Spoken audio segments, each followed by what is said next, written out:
Insights, o podcast do Bradesco.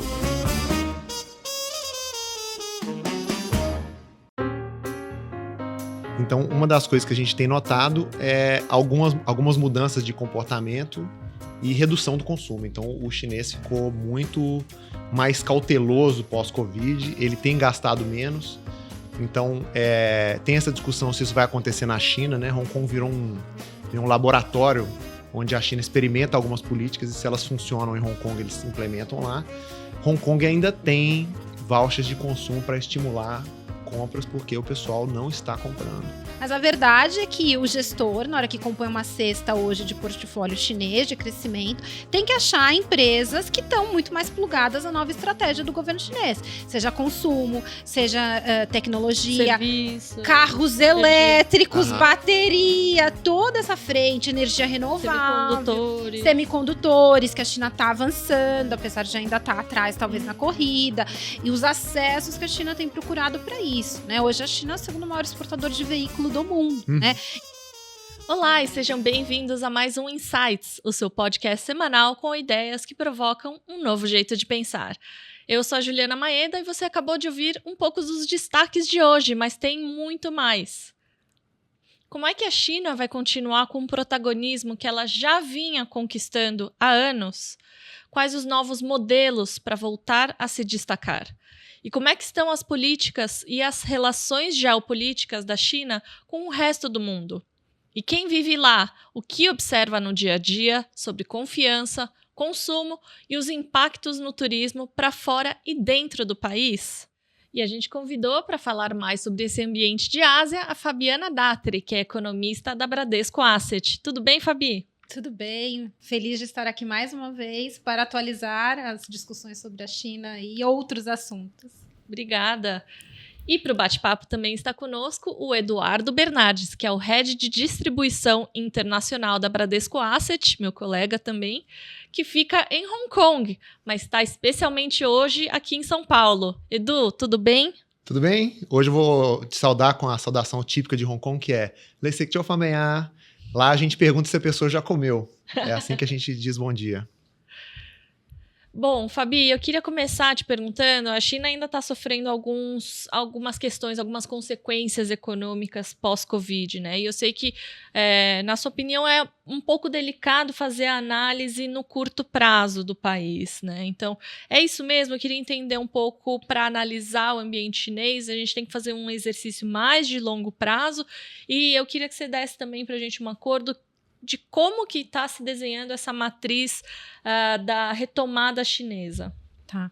Bem, Ju, bom a gente começar com essa conversa, né? Acho que a gente pode desmembrar para várias áreas, né? Mas acho que para os nossos ouvintes interessa o que está acontecendo com a economia chinesa hoje. E eu recentemente vi até uma expressão que a economia chinesa está sofrendo de long Covid, né? Assim, pensando que long Covid foi uma questão de saúde, né? Algumas pessoas com queda de cabelo, outras ficam com hipertensão, enfim. A China tem uma economia com long Covid. O que a gente está querendo dizer, né? E como você falou, a minha visão, a dificuldade é tentar separar o que é curto prazo, o que é cíclico, o que é estrutural, o que esses anos de Covid e intervenções, né? Porque as pessoas só lembram que a China ficou fechada, mas a China fez uma série de intervenções em setores importantes. Sim. Discutimos Evergrande, discutimos setor de tecnologia, educação, o setor imobiliário, foi tudo junto, né? E me parece que a questão da Covid e do lockdown é o menor de tudo isso, né? Então, a dificuldade hoje, para mim, e para quem está no mercado, e para quem atua com o mercado chinês, seja um economista, um gestor, ou quem está na economia real, é separar uma coisa da outra, o que sobra, né? E a dificuldade é que a gente não sabe, e provavelmente o próprio governo chinês está redesenhando sua estratégia de crescimento e desenvolvimento. Mas eu diria, de maneira simplificada, que metade do que a China está passando hoje é cíclico, é uma questão conjuntural e metade é estrutural. O que eu estou chamando de cíclico? Tem um efeito que a China ficou fechada, de fato, teve o lockdown, o processo de retomada de consumo, das empresas chinesas, dos chineses retomarem sua vida, restabelecerem sua renda, entenderem o que é a confiança de não pegar Covid, de não usar máscara, né? É todo um processo que nós, brasileiros, de alguma maneira, passamos. E estamos no finalzinho, talvez, desse processo, né? Eu viajei recentemente, falei, não precisa usar máscara no avião, né? Tá tudo bem, tá tudo bem, estamos vacinados, não precisa dar 7ª dose. A princípio, não. Então, assim, acho que os chineses ainda têm esse efeito cíclico. E tem um componente que não é desprezível, que são as exportações chinesas. E isso é efeito da demanda global. A China teve, durante 3 anos, exportações em níveis completamente acima do padrão histórico, porque a gente sabe do ciclo de bens versus o ciclo de serviços, e hoje é o contrário, né? Então, isso eu chamo cíclico e está tirando o crescimento. Mas tem um componente estrutural, que eu acho que é metade da desaceleração da China, que são intervenções que a China fez sobre o setor privado e que machucaram, assim, de uma maneira simplificada, a confiança das empresas e das famílias de reinvestir. E esse processo leva tempo. E tem um componente estrutural relacionado ao setor imobiliário, em que foi uma opção, depois a gente pode até falar com mais detalhes, porque é muito relevante para a China, mas que hoje o setor imobiliário lança metade em metros quadrados de imóveis do que lançava há 2, 3 anos atrás, né? Um setor que é 1/3 da economia chinesa. Então, quando nós olhamos a China, tem um ritmo de crescimento menor do que nós víamos no passado, ao redor de 5. Para ser precisa, se você usa os dados na margem, ali na ponta, e analisa e diz, olha, o que cresceu recentemente, como se fosse o ano inteiro, é mais próximo de 4 do que de 5. Né? Que era um hard landing, se você pensar anos atrás. Né? E o mercado chegou a esperar 6% de crescimento para esse ano. Então, assim, 4 versus 6 ou versus 5 é menos. Então, muitas vezes no mercado a gente trabalha com expectativa e não com nível. Mas crescer 4, 5 em cima do tamanho que a China é hoje, né? Acho que esse é o nosso desafio da conversa daqui para frente, de qualificar essa desaceleração, esse pouco baixo crescimento. Isso que eu estou chamando de uma nova matriz de crescimento, que, resumidamente, como os próprios chineses resumem, é mais qualidade e menos quantidade. Acho que já é um bom começo para a gente depois seguir. Tá ótimo. E, Edu, você que acompanha em loco, né, muito mais próximo do que a gente, os chineses, como é que está a confiança do consumidor? Caiu ou se manteve? A gente sabe que os asiáticos, por natureza, já poupam muito, né? No dia a dia, as pessoas estão consumindo mais, menos? Como é que está a sua visão? Eu acho que isso é um bom ponto. Eu adorei esse termo long covid econômico, né? Eu acho que a gente vê isso no comportamento das famílias, né? Então, uma das coisas que a gente tem notado é algumas mudanças de comportamento e redução do consumo. Então, o chinês ficou muito mais cauteloso pós-Covid, ele tem gastado menos. Então, tem essa discussão se isso vai acontecer na China, né? Hong Kong virou um laboratório onde a China experimenta algumas políticas e se elas funcionam em Hong Kong, eles implementam lá. Hong Kong ainda tem vouchers de consumo para estimular compras, porque o pessoal não está comprando. E algumas mudanças de comportamento o governo está tentando retificar. Então, eles recentemente deram vouchers de cinema. Porque Edu, o pessoal... Mas como funciona o voucher, assim? Voucher de cinema é o seguinte, você pode escolher como que você vai receber. Então, eu recebo por um cartão que a gente usa pela cidade para pagar metrô, comidinhas, pequenos pagamentos. Então, eu me cadastro nesse cartão e eu vou receber por aqui. E aí, o governo vai fazendo assim, ele vai te dando, você vai gastando, ele vai te dando mais. Então, se você não gasta, ele não te dá mais. Não é para poupar esse dinheiro. Tá. Então, é um valor até meio alto, assim. Esse último foi de mais ou menos uns R$3.500. Então, é um valor alto, Nossa, se for pensar, né? Você tem usado? Tô usando, eu quero receber ele todo. E eles deram voucher de cinema porque o pessoal parou de ir no cinema. As restrições de cinema eram tão difíceis de entender que as pessoas foram parando de ir e eles foram tendo que dar esse voucher. Do lado demográfico, tanto Hong Kong quanto a China tiveram uma queda de fecundidade muito alta. Acho que todo mundo já acompanhou essa notícia, né? E isso vai aparecer muito no ano que vem. Porque o chinês ele tem aquele horóscopo anual, né? Uhum. E esse ano nós estamos no ano do coelho. Uhum. Todo mundo engravida do meio para frente do ano do coelho, porque aí o neném nasce no ano do dragão. Uhum. Todo mundo quer ter um bebê dragão. Uhum. Eu não tô vendo ninguém grávida. Então, o governo já percebeu também que as pessoas não estão... Esse bebê dragão aí vai flopar. Uhum. Isso é uma mudança cultural muito forte, porque isso é tão forte que tem dificuldade em matricular a criança do ano de dragão, porque todo mundo teve filho. O ano do Enem deles lá é o mais difícil, é o ano do dragão. Dessa vez vai ser tranquilo. Então teve uma mudança mesmo cultural da população. Muito legal, Edu.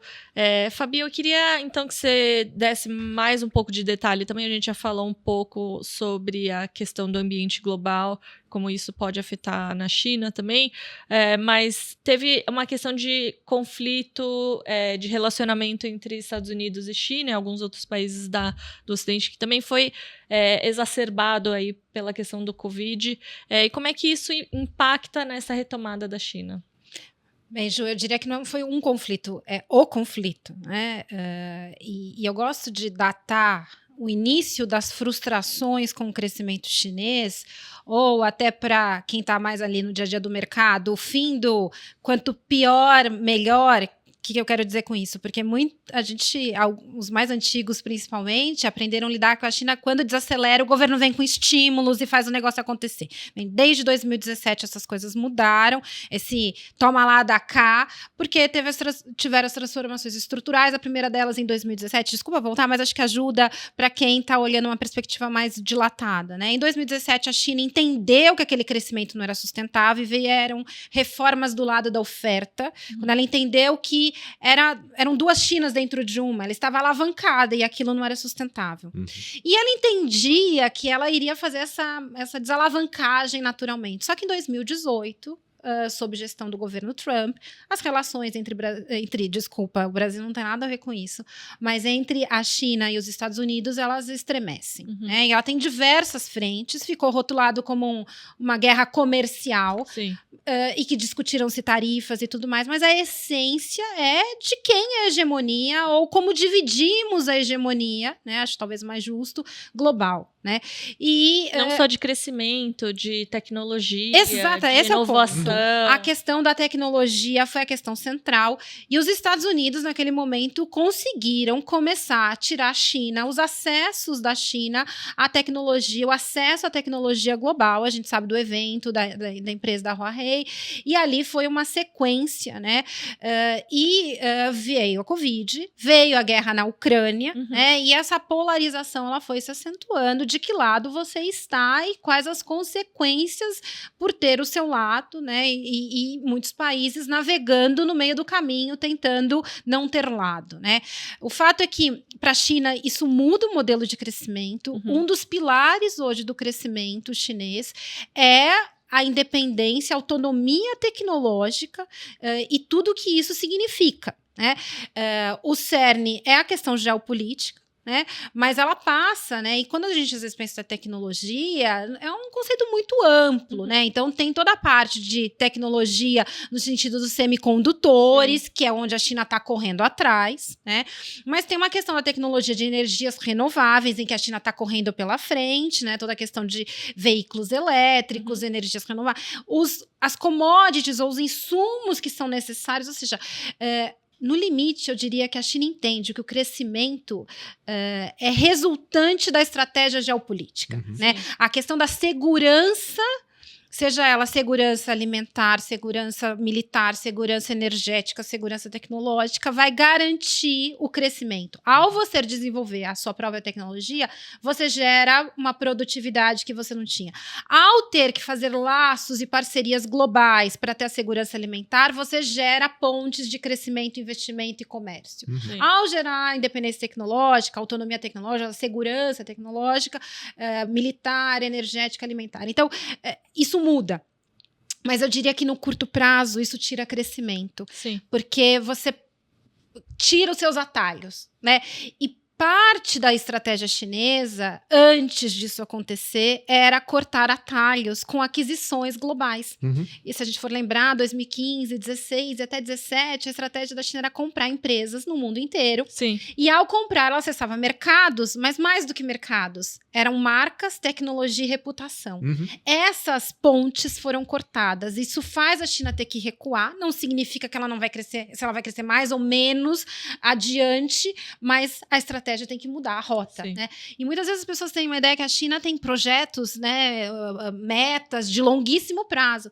Só que os incêndios acontecem, né? Então é sempre uma política de ajuste fino, mas eu diria que a questão da segurança, seja ela entendida nessas diversas frentes, foi resultante desses atritos geopolíticos e que na margem, né, como a economista vai dizer, assim, nos últimos trimestres, assim, parece que deu uma acalmada, mas isso não significa que recuou, ela parou de piorar e a relação, de fato, na nova gestão do governo americano do Biden, ela é menos ruidosa, ela não é via Twitter, ela é mais diplomática, ela é base de reuniões, não é como no período Trump, mas isso não significa que a corda não está esticada, né? Sim. Tem incentivos da corda romper? Eu também acho que não tem, né? Então isso faz com que aquilo molde não só o crescimento dos dois países, no caso aqui da China e dos Estados Unidos, mas como os parceiros operam essas relações, para que tirem proveitos, né, dentro do possível. Sim. E a gente consegue enxergar algumas oportunidades de investimentos, Edu, na China, na região, e aí também eu queria depois fazer uma ponte sobre o setor imobiliário, se isso também cria alguma oportunidade de investimento, porque eu sei também que é um tema muito relevante, como você comentou, 1/3 da economia chinesa. Então, se você puder começar, Edu? Não, eu acho que por isso que é importante fazer um investimento através de quem acompanha a China, né? As coisas estão longe, a gente acompanha muito de perto. Eu acho que as novas oportunidades, elas vêm do fato que o mercado de capitais chinês está extremamente ativo agora no primeira metade do ano e agora na virada da segunda metade. A gente estava conversando, né, Fabi, que teve uma multa algumas semanas atrás que foi dada ao grupo Alibaba, que apesar de ser uma multa robusta, foi vista como a última. Então, que aqueles temas do Common Prosperity, de frear as empresas de tecnologia, aquilo acabou. Então, o governo fez as pazes com as empresas de tecnologia e agora deve ter uma onda de IPOs represados, né? Então, todas aquelas empresas que tentaram listar o capital ali no final de 21, começo de 22, e aí teve aquele problema, vão todas vir a mercado e são todas empresas extremamente atraentes, né? Então, vão ser grandes oportunidades de investimento aí para os chineses e para quem acompanha o mercado chinês também. Sim, por isso que é o que eu sempre falo que é importante, a importância da gestão ativa, né? E, Fabi, como é que estão as oportunidades, ou como é que está o setor imobiliário chinês e também as oportunidades, talvez, nesse setor? Eu diria que não tem oportunidade no setor imobiliário chinês, né? Vamos entender o que é o setor imobiliário chinês. Eu gosto sempre dessas oportunidades, assim, tentar colocar todo mundo na mesma página. O setor imobiliário chinês, ele começa, na verdade, para a gente simplificar, em 1998, quando o governo chinês diz, olha, esse imóvel, essa casa é sua, não é mais minha propriedade. Então, nós estamos falando de um mercado novo, 1998. Eu, pelo menos, era uma criança. Muitos, talvez, que estejam nos ouvindo, nem eram nascidos, né? E ali começa uma dinâmica explosiva, né? Porque o imóvel vira não só o lugar para você morar, mas para você especular, usando palavras do próprio governo chinês, que a casa é para morar e não para especular. E aí todo mundo sabe da bolha que se criou. E quando nós falamos que o mercado imobiliário chinês é 1/3 da economia, na medida do PIB exato, não é 1/3. Como o setor agrícola brasileiro não é medido no PIB do tamanho que ele é. Mas as cadeias, as dimensões, quando eu olho colateral do setor imobiliário, metade está vinculado, pelo menos metade vinculado ao preço da terra, algum imóvel. Os governos locais dependem, sua arrecadação depende da concessão da terra. Lembra? O imóvel da pessoa, a terra ainda é do governo chinês. Sempre. Então, isso gira a economia. Né? Nem era 1000, já era 2020. Ali na pandemia, no final de 2020, o governo vem com 3 medidas, as 3 red lines, as 3 linhas vermelhas, entendendo, retomando aquela agenda de 17, de tentar desalavancar o setor e dizer, olha, diminuir as dívidas, exato. Né? As construtoras eram muito alavancadas, por N razões, mas principalmente porque elas vendiam o imóvel na planta e com esse dinheiro, teoricamente, era para começar aquele imóvel. Só que elas terminavam o imóvel anterior. Então, era uma pirâmide em cima das vendas dos imóveis, em cima das famílias. O governo disse, espera aí, né? Quando ele achou que a pandemia já estava controlada, ali em outubro, novembro de 2020. E ali, depois de alguns meses, começam as construtoras a dizer, peraí, né, socorro, não tenho dinheiro, porque eu não posso mais usar esse dinheiro da venda da planta, e o que eu faço com o anterior? O acesso do crédito desaparece, isso os dados mostram, né, então isso daqui, os dados revelam claramente. E ali, começa a se lançar menos, começa a se vender menos, e tiveram várias fases, as construtoras quebradas, foi o episódio da Evergrande, em meados de 2021. Meados de 2022, teve um episódio de boicote. As famílias compravam na planta e viam que o apartamento não estava saindo do lugar. E iam para as construtoras reclamar. O Edu sabe muito bem disso. A imagem que às vezes o chinês não reclama. Quantas vezes eu já cheguei em reunião na China e o lobby do prédio está tomado. E você fala, o que aconteceu? Alguma construtora que não está entregando apartamento, a população vem reclamar e pedir de volta. E aí o governo disse, não, o objetivo agora é terminar as obras. Resumo da ópera, né? Hoje o nível de lançamentos de imóveis é metade do que se lançava ali em 2019.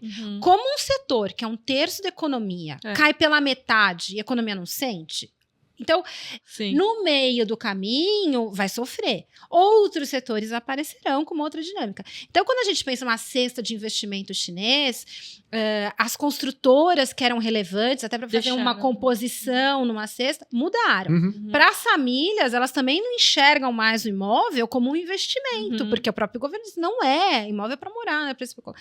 Então, novas facetas irão. A minha dificuldade é que não tem nada pronto no lugar. Então, esse processo... Dessa magnitude. Dessa magnitude. Como se acha 1/3 da economia, assim, de novo, né? Então, ainda o mercado tem a esperança desse ciscar os milhos em achar que alguma coisa vem, mas a verdade é que o gestor, na hora que compõe uma cesta hoje de portfólio chinês, de crescimento, tem que achar empresas que estão muito mais plugadas à nova estratégia do governo chinês. Seja consumo, seja tecnologia, serviço, carros elétricos, bateria, toda essa frente, energia renovável, semicondutores, que a China está avançando, apesar de ainda estar atrás, talvez, na corrida, e os acessos que a China tem procurado para isso, né? Hoje a China é o segundo maior exportador de veículo do mundo, né? Então, esses são setores novos que vão compor uma cesta. Não vamos achar oportunidades, talvez existam, claro, né? Até porque tem uma reestruturação do setor imobiliário para ter mais empresas estatais e menos privadas. Então, você pode até fazer ali um bem bolado, né? Eu, como economista, não sou a melhor pessoa para indicar isso, mas os gestores estão ali compondo. Então, acho que não é dali que vem a resposta, né? E para a gente não ficar refém e ficar procurando a resposta onde não tem, né? Tá ótimo, Fabi. A gente mudar um pouco a rota da nossa conversa, falar um pouco sobre o desemprego. Fabi, o desemprego entre os jovens, principalmente, ainda continua bem elevado, né? Tem uma taxa de desocupação da população aí entre os seus 16 e 24 anos que supera os 20%, que é muito alto, né? Queria que você comentasse um pouquinho sobre essa questão de emprego.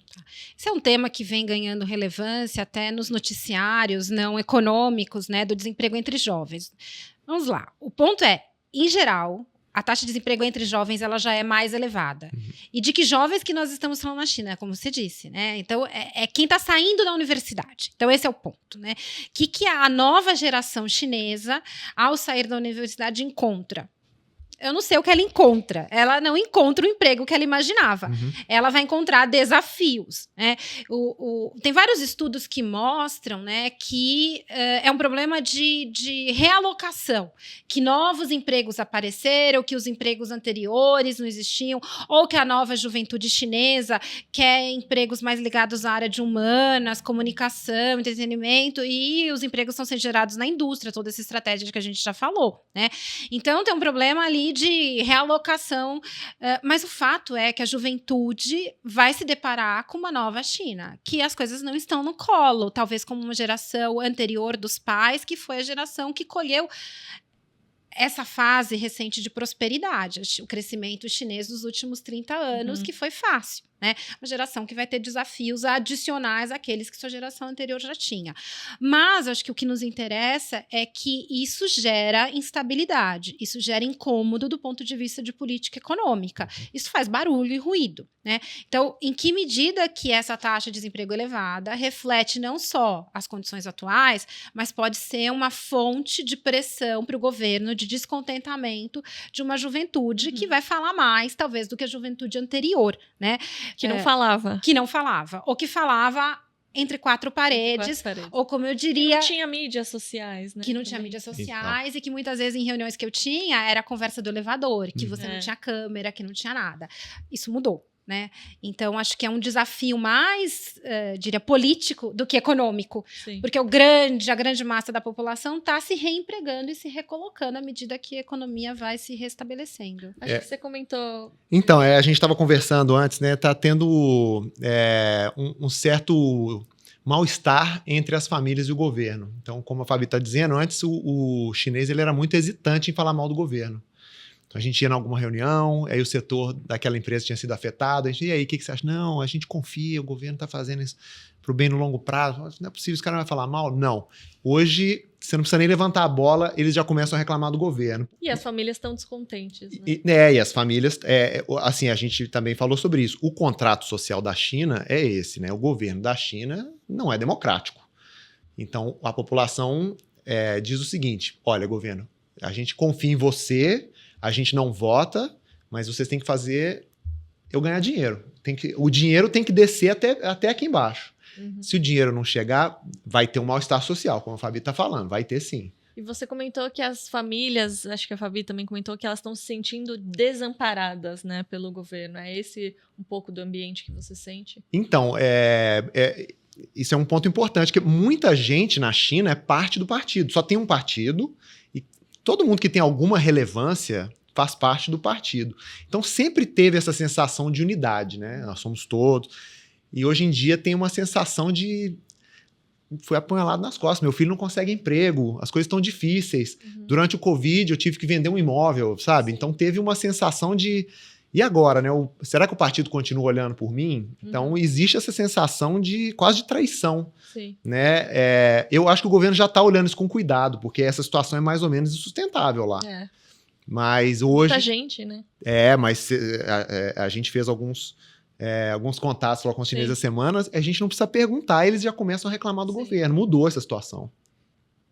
O que eu diria só aqui acrescentar é que, assim, para a gente não ficar com a impressão que a China tem uma rede de bem-estar social elevada. Nenhuma. Não é isso. Não. A China sempre pensa do lado da oferta. Mas as condições de oferta que eram dadas, basicamente o emprego, garantiam, né, essas condições de bem-estar. Porque a gente sabe o perrengue que é o sistema de saúde chinês, né?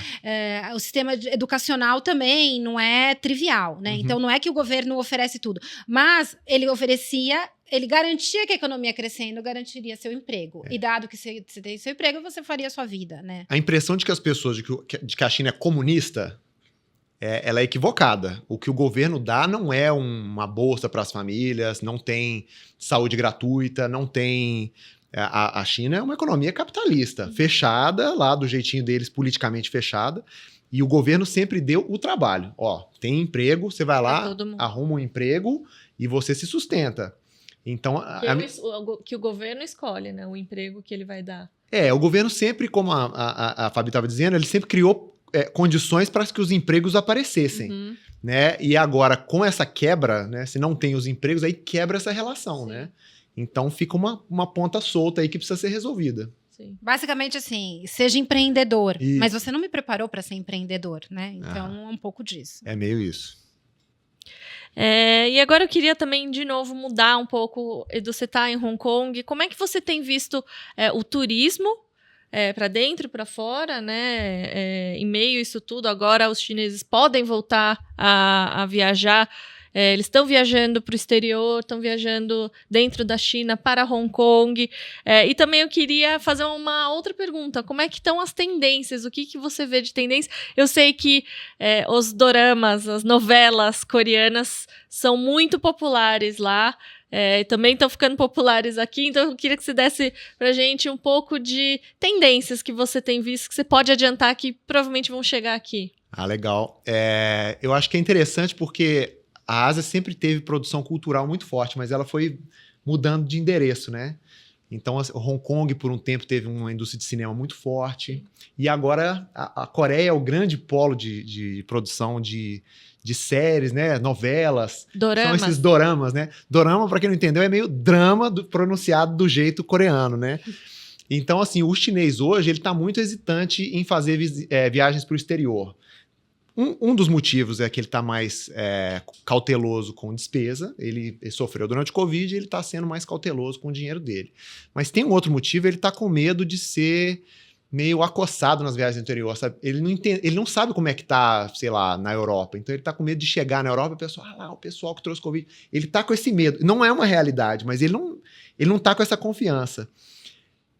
Mas voltando na questão, né, da produção cultural, eles têm consumido muito conteúdo asiático em casa, então eles não vão no cinema, não viajam, então estão vendo muita série, e de vez em quando essa série dispara um sentimento diferente neles, né? Então, teve uma série que fez muito sucesso na Ásia toda, não sei se chegou aqui, eu não sei o nome em português, mas lá ela chama Crash Landing on You, e é uma dessas que a gente estava discutindo, que tem um amor platônico entre né, e aquela coisa. A gente discutiu sobre E aí a cena final da série é num pier, na beira de um lago, e aí tem uma cena super romântica, e o pessoal descobriu onde é que é esse lago. E o que aconteceu nesse lugar? Começou a ter tanta gente que eles primeiro começaram a limitar o número de ônibus que podia ir para essa locação, mas o pessoal começou a pegar carro e ir. Eles tiveram que botar uma catraca e limitar. Você paga na catraca, vai lá, fica 5 minutos, sai, vai o outro, porque virou um ataque a esse lugar, né? Então, aos poucos, acho que o chinês vai voltar a ter essa confiança para fazer viagens ao exterior, mas nesse momento ele está mais comedido, e isso tem aumentado o consumo dele de viagens domésticas ou regionais, e consumo de cultura regional também, que tem beneficiado a Coreia, inclusive. Edu, e o contrário? Eu estava lendo que os estrangeiros estão também relutantes em ir para a China. O que você tem sentido de visita de estrangeiros? Como que Hong Kong se reestruturou depois de todo esse período? Você ali como estrangeiro também. A gente chama isso de ressaca de Covid, né? Porque as regras para entrar na China, elas eram difíceis e foi muito demorado para remover essas regras. Até recente, você precisava de uma carta convite para entrar na China de qualquer forma, né? Até mencionei para você. Então as pessoas estão receosas de ir para a China e ter uma medida surpresa, né? Então as pessoas estão assim, bom, vou deixar a China para o ano que vem, vamos para o Japão esse ano, né? O Ien tá barato, então tá tendo tem poucos estrangeiros indo para a China, muito por causa dessa ressaca de Covid. Bacana. E eu queria, por último, sem esquecer da nossa tradição, eu queria pedir uma dica cultural de vocês, um livro, uma série, um dorama, uma exposição, alguma coisa que tenha inspirado vocês, Fabi. Eu vou manter o padrão chinês e, como nós estamos num podcast, vou sugerir um outro podcast que se chama Sinica, é com S-I-N-I-C-A, é um podcast sobre temas chineses, e tem um episódio em especial, que fica aqui a dica, é de uma economista, ela é professora numa universidade em Londres, ela chama Keiyu Jin. Depois, quem for ver a versão impressa, ela vai ter o nome dela. É uma edição do dia 15 de junho, então já faz um tempinho, para quem for procurar.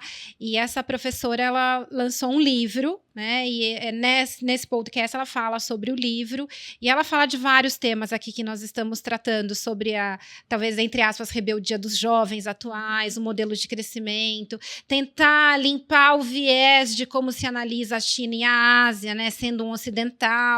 É muito interessante, é um podcast mais longo, talvez o nosso seja mais curtinho, mas vale nem que seja assistir em episódios ou pegar aqui uns dias de trânsito para ouvir, tá? E esse podcast, ele é semanal, como o nosso aqui, tem vários episódios, então fica aí a dica para salvar, além do Insights, salvar também o Sinica.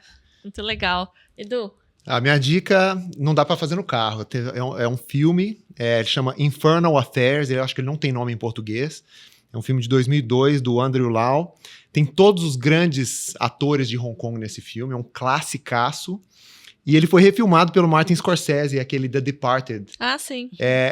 O meu exercício é pegar uma tarde chuvosa e ver um e depois ver o outro. Porque são longos, né? Eu não quero dar spoiler, mas eles têm muitas similaridades e algumas diferenças-chave. É legal ver como que esse filme foi retratado. É basicamente a mesma história, como que ele foi retratado em Hong Kong e como que ele foi retratado nos Estados Unidos. E é interessante notar que o filme é violento, ele tem máfia, e hoje em dia não tem máfia nenhuma. Então, como que Hong Kong melhorou de 2002 para cá, né? E ver essa abordagem diferente, né? De como essa história é contada lá e cá. Eu acho que vale o exercício. Muito legal. Bom, a gente chega ao final de mais uma ótima conversa. Eu quero agradecer a participação da Fabiana Datri, a Fabi, economista da Bradesco Asset. Obrigada, Fabi. Obrigada, até a próxima. Até. E também os meus agradecimentos ao Edu, que veio para São Paulo, está em São Paulo essa semana. Edu, obrigada. É o Head de Distribuição Internacional da Bradesco Asset na China. Edu, obrigada. Um prazer, muito obrigado. Zaijian. E o Insights, você já sabe, está nas principais plataformas de áudio, no YouTube e também no Instagram, no perfil podcast.insights. Segue a gente e fique por dentro das gravações, dos bastidores e muito mais. Tchau, até a próxima!